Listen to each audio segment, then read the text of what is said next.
आप में से बहुत सारे लोगों ने मुझसे लिखा है कि पंकज जी, रेस्टोरेंट जैसा खाना तो कभी कभी बनता है, बात तो तब है ना जब रोजमर्रा के खाने में भी वो स्वाद आए।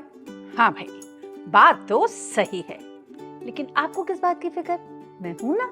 अब आप मुझे पहले ये बताइए कि खाने में एक चीज जो रोज बनती है वो क्या है? वो है दाल। तो आज लाते हैं ना वही रोजमर्रा वाली दाल में एक्स्ट्रा स्वाद, और दाल भी कौन सी? उड़द की धुली दाल। अब उड़द की दाल की तो आप कचौड़ियां एंजॉय करते हैं, दही भल्ले बनाते हैं, इसका सांबर वड़ा में एंजॉय करते हैं, है ना, और इसी के साथ साथ इडली डोसा के बैटर में एंजॉय करते हैं, वड़िया बनाते हैं। लेकिन आज दाल की दाल ही बनेगी, लेकिन थोड़े डिफरेंट तरीके से, पंजाबी स्टाइल।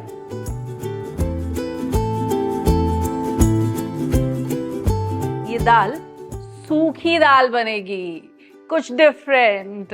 अब या तो आप इसे दाल की तरह ही एंजॉय कर लीजिए, और अगर दाल बच जाती है तो आप भर के उसके पराठे भी बना सकते हैं। तो फिर क्या कहते हैं, शुरू करें?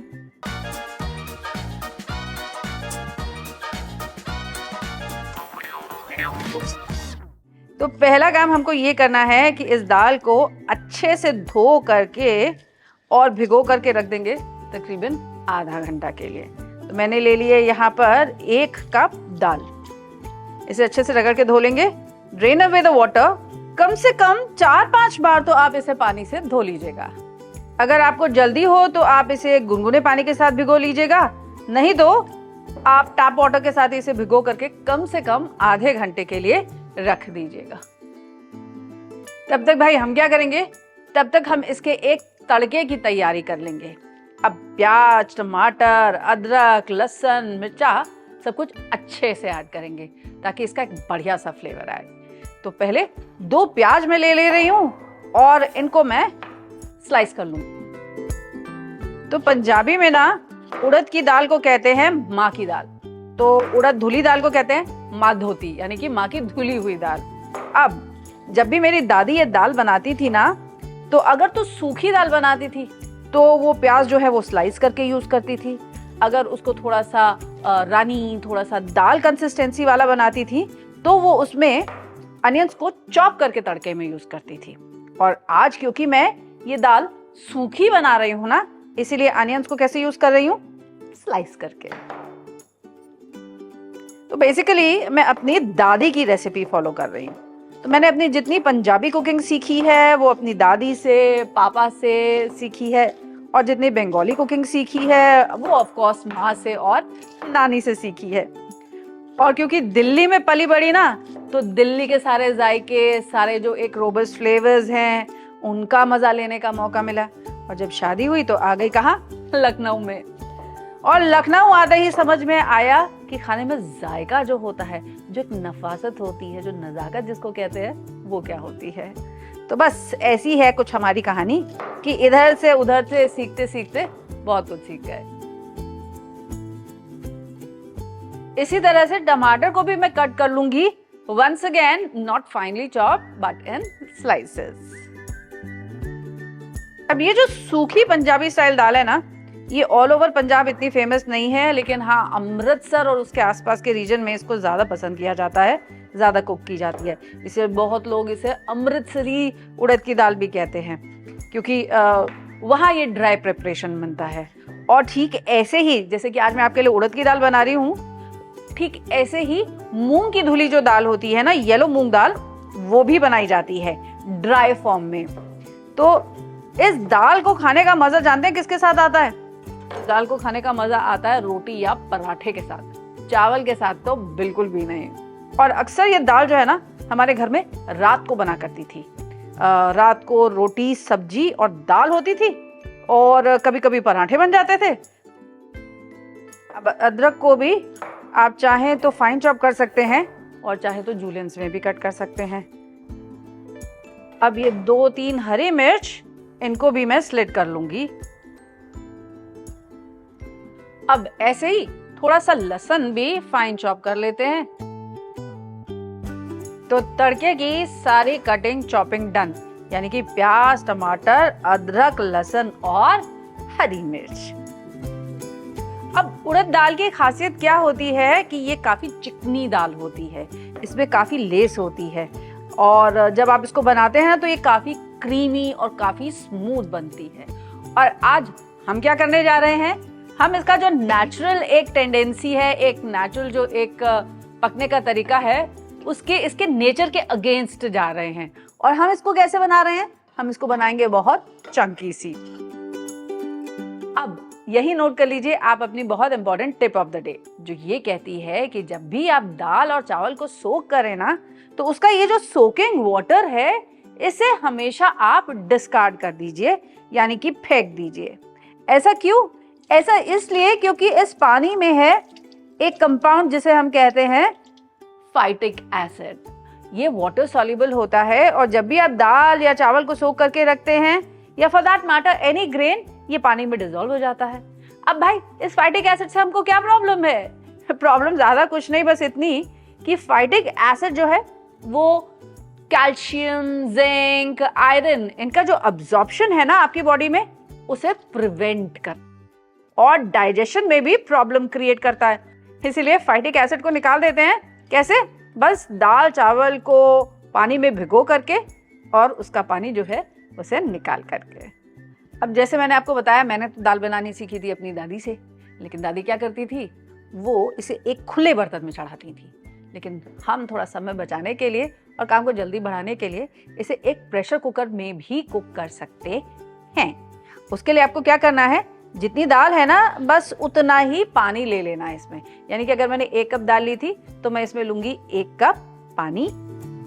यानी कि आप देखेंगे कि जितनी दाल है, पानी जो है वो उससे ऊपर ना जाए, बिल्कुल दाल के बराबर होना चाहिए। अब इस दाल में ऐड कर देंगे हल्दी और नमक। बस 1 छोटा चम्मच तेल हम इसमें और ऐड करेंगे और अब इसे प्रेशर कुक कर लेंगे केवल 1 सीटी आने तक। बस उड़द की धुली हुई दाल है ना, तो ये बहुत जल्दी गल जाती है और हमने ऑलरेडी इसको भिगो करके रख दिया था, इसीलिए ये सॉफ्ट भी हो चुकी है। जैसे इसमें एक प्रेशर आ जाएगा ना, गैस को हम कर देंगे बंद और फिर उसका प्रेशर जब तक रिलीज नहीं हो जाता, अपने आप आपका प्रेशर कुकर ठंडा नहीं हो जाता ना, तब तक इसे आप खोलेंगे नहीं। लेकिन तब तक हम क्या करेंगे, अरे भाई तब तक हम इसका तड़का प्रिपेयर कर लेंगे ना। अब पंजाबी स्टाइल दाल बन रही है तो घी थोड़ा दिल खोल के डालिएगा। आप चाहे तो ऑफ कोर्स रिफाइंड ऑयल में भी तड़का लगा सकते हैं, बहुत लोग सरसों के तेल में भी तड़का लगाते हैं, लेकिन आई प्रेफर यूजिंग देसी घी, क्योंकि देसी घी का जो स्वाद है ना वो लाजवाब है। हमारे पंजाबियों में एक कहावत है, वो कहते हैं जेड़ा काम ना करे माँ दे प्यो, वो काम करे देसी घी। मतलब जो काम माँ बाप भी नहीं कर सकते हैं ना, वो देसी घी कर जाता है। क्या? आपको इनर स्ट्रेंथ देने का। क्योंकि बड़े बूढ़े तो यही मानते थे ना कि जितना आप घी खाएंगे, देसी घी, प्योर देसी घी, उतने ही आप अंदर से स्ट्रॉन्ग बनेंगे। और बीच में एक दौर आया जब हम लोग ने देसी घी खाना बंद कर दिया, लेकिन आज फिर हम समझ रहे हैं कि देसी घी खाना क्यों इतना जरूरी है। घी जब अच्छे से गर्म हो जाएगा ना, तब ऐड करूंगी मैं इसमें 2 छोटे बे लीव्स यानी कि तेज पत्ता, 1 चम्मच जीरा, 1 मोटी इलायची खोल के, और इसी के साथ साथ ये 3 से 4 लौंग भी। और अब इसमें ऐड करेंगे ये स्लाइस्ड अनियंस। अब धीमी आंच पे आप इसको पकने दीजिएगा जब तक कि ये हल्का सा गोल्डन नहीं हो जाता। तेज आंच पे ये काम बिल्कुल मत कीजिएगा, क्योंकि हमने स्लाइस्ड अनियन लिया ना, तो इसे पकने में थोड़ा समय लगेगा। एक सीटी भी आ गई। अब गैस को कर देंगे बंद और जैसे मैंने आपको बताया था, इसे खोलेंगे नहीं, छोड़ देंगे जब तक कि सारा का सारा प्रेशर जो है वो सेटल डाउन नहीं हो जाता। तब तक ये तड़का भी रेडी हो जाना चाहिए। अब अनियन गोल्डन होने लग गया ना, अब ऐड कर देंगे हम इसमें ये जिंजर, गार्लिक और ये स्लिट करी हुई ग्रीन चिलीज भी, और इनको भी तब तक कुक कर लेंगे जब तक ये जिंजर और गार्लिक जो है फ्रेग्रेंट नहीं हो जाते। अदरक की, लहसुन की बढ़िया सी पकने की खुशबू आ चुकी है, हल्का सा गोल्डन कलर भी ले चुका है, तो मैं ऐड कर दूंगी इसमें अपने सूखे मसाले। और यकीन मानिए सूखे मसाले में केवल एक चीज अभी ऐड करूंगी, और वो है थोड़ा सा कश्मीरी रेड चिली पाउडर। अभी कुछ भी नहीं, ये देगी घी में अच्छा सा कलर। और जैसे ही ये थोड़ी फ्रेग्रेंट हो जाएगी, इसमें ऐड कर देंगे हम ये स्लाइस किए हुए टमेटोज और इन टमेटोज को भी कुक कर लेंगे जब तक कि ये थोड़े से टेंडर नहीं हो जाते। अब तड़के में भी ऐड कर देंगे थोड़ा सा नमक। ये सिर्फ तड़के के लिए है क्योंकि दाल में तो नमक हम ऑलरेडी ऐड कर चुके हैं, है ना। अब इसे अच्छे से आप पका लीजिए। टमाटर को बहुत ज़्यादा गलाना नहीं है हमको, हम चाहते हैं कि टमाटर में हल्का सा बाइट जो है ना वो रह जाए, पूरी तरह से ये क्रश और मिक्स नहीं हो जाना चाहिए तड़के में। तब तक ये देखिए दाल भी जो पक चुकी है, इसे खोल करके चेक कर लेते हैं कि हमारी दाल गली कि नहीं गली। अब ये देखिए दाल एक एक दाना खिली हुई बनी है, आप देख रहे हैं, और अच्छे से गल भी गई है। ये देखिए अगर आप उसको अपने फिंगर्स में इस तरह से प्रेस करके देखेंगे, दाल पूरी तरीके से गल चुकी है, लेकिन चिपचिपी बिल्कुल नहीं बनी। तो जैसे मैंने आपसे कहा था ना कि इसका जो एक नेचर होता है कि ये काफी चिकनी दाल होती है, काफी स्मूथ होती है, काफी क्रीमी होती है, उसके अगेंस्ट जाके आज हमने इसको रखा है थोड़ा चंकी और नॉट एट ऑल क्रीमी। अब इस तड़के को दाल में नहीं ऐड करेंगे, दाल को तड़के में मिलाएंगे और हल्का सा टॉस कर लेंगे ताकि ये दाल जो है सारे तड़के के साथ कोट हो जाए। तो देखा आपने कितनी बढ़िया एकदम खिली खिली सी उड़द की सूखी दाल बन गई। बस एक चीज अभी इसमें और जाएगी और वो है garam masala. Garam masala always at the end of cooking हम इसके ऊपर स्प्रिंकल करेंगे, कभी भी तड़के के अंदर नहीं मिलाते हैं। अब आई ना बढ़िया खुशबू, धनिया भी इसमें फाइनली चॉप करके ऐड कर देते हैं। Give this a gentle mix और आपकी दाल इज रेडी टू सर्व।